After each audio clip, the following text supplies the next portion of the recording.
Morning all of you. I hope you all are fine. So we are doing some questions for D triple SB TGT PGT political science, and these questions are from Indian polity. So let's start with question number 1. Which among the following is not a statutory commission set up by law of parliament?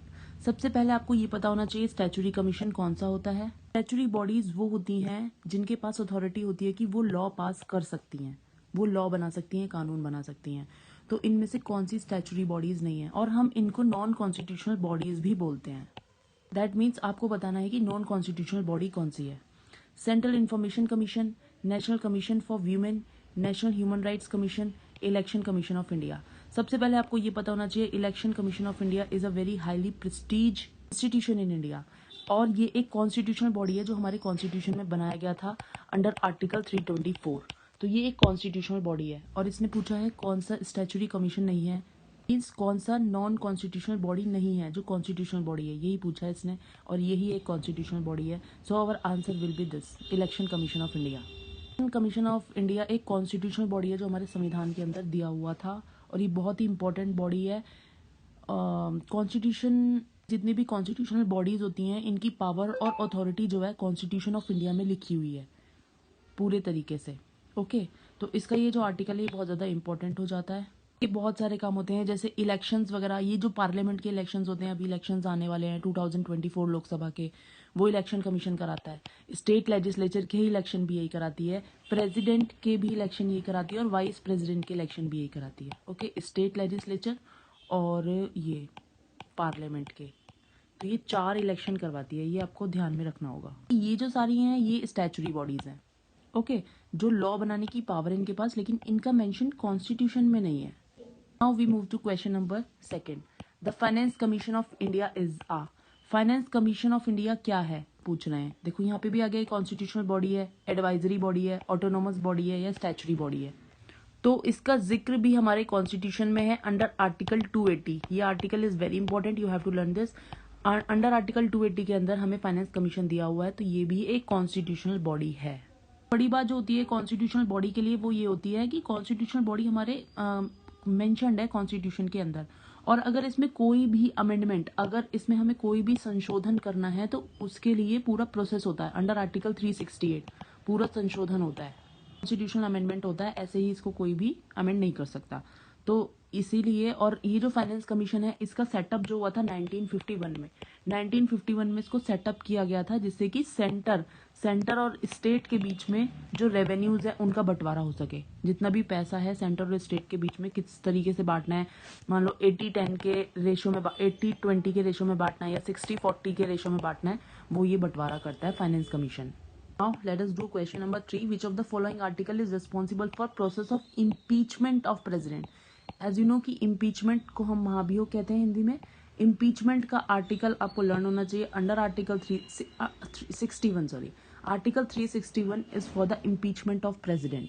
मैं आपको एक बात और ध्यान रखनी है, impeachment जो होता है प्रेसिडेंट का, प्रेसिडेंट को अपनी पोजीशन से हटाना, वो केवल एक ही ग्राउंड है कि उसने कॉन्स्टिट्यूशन का उल्लंघन किया है, betray the provisions of constitution. केवल इसी फैक्ट पर हम प्रेसिडेंट को इम्पीच कर सकते हैं अंडर आर्टिकल 361। और फिर उसके बाद ये आर्टिकल आ जाते हैं 52, 54, 56, ये भी आपको लर्न होने चाहिए क्योंकि ये भी सारे प्रेसिडेंट से ही रिलेटेड हैं।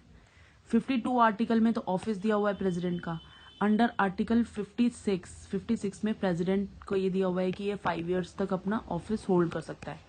कुछ बच्चे इसमें कंफ्यूज हो जाते हैं 6 ईयर 5 ईयर्स, तो 6 नहीं है हमारा, 6 यूएसए का प्रेसिडेंट का है, हमारा 5 ईयर्स है प्रेसिडेंट का टेन्योर। ओके, और अंडर आर्टिकल 54 जो है इसमें प्रेसिडेंट के इलेक्शन के बारे में दिया हुआ है कि प्रेसिडेंट का जो इलेक्शन होगा वो उसमें राज्यसभा और लोकसभा दोनों के ही मेंबर्स पार्टिसिपेट करेंगे और वोट देंगे। ओके, राज्यसभा के मेंबर्स हो गए 245 और लोकसभा के 543 members. This is clear now.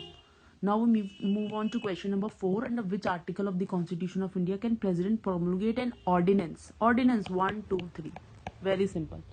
Ordinance, ordinance का हिंदी मुझे याद नहीं आ रहा है, but ordinance is under article 123।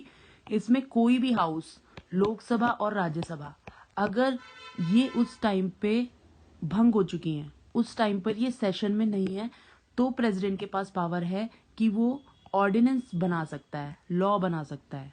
वो ऑर्डिनेंस केवल 6 मंथ्स के लिए ही एप्लीकेबल रहता है। और दोबारा से जब सेशन लगेगा, मान लो लोकसभा का, क्योंकि राज्यसभा तो एक परमानेंट हाउस है, ये तो कभी भंग होगा ही नहीं।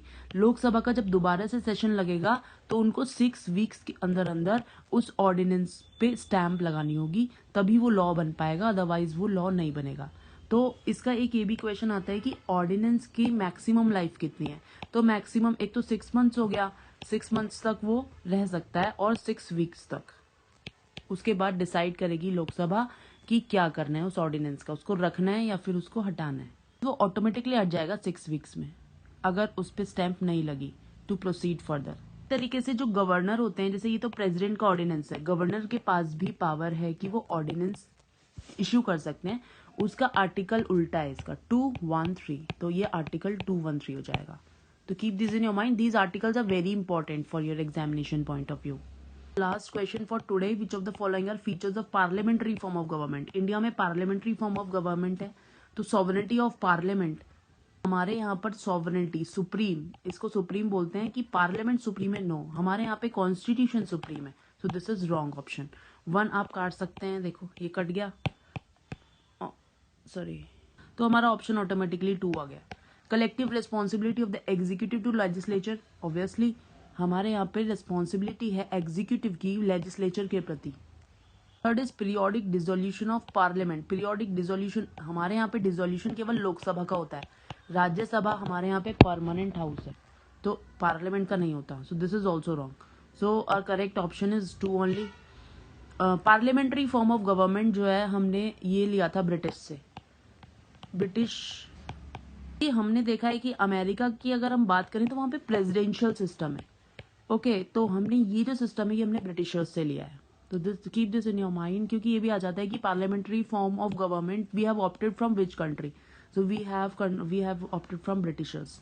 पार्लियामेंट्री, जितने भी हमारे फोर फादर्स थे उन्होंने पार्लियामेंट्री फॉर्म ऑफ गवर्नमेंट इसलिए चूज किया क्योंकि ये प्रिंसिपल ऑफ कॉपरेशन पे बेस्ड है, और कोऑर्डिनेशन, इसमें लेजिस्लेचर और एग्जीक्यूटिव, लेजिस्लेचर मतलब जो लॉ बनाते हैं, एग्जीक्यूटिव जो लॉ को इम्प्लीमेंट करते हैं, लागू करते हैं, उन दोनों के बीच में सामंजस्य बना रहता है।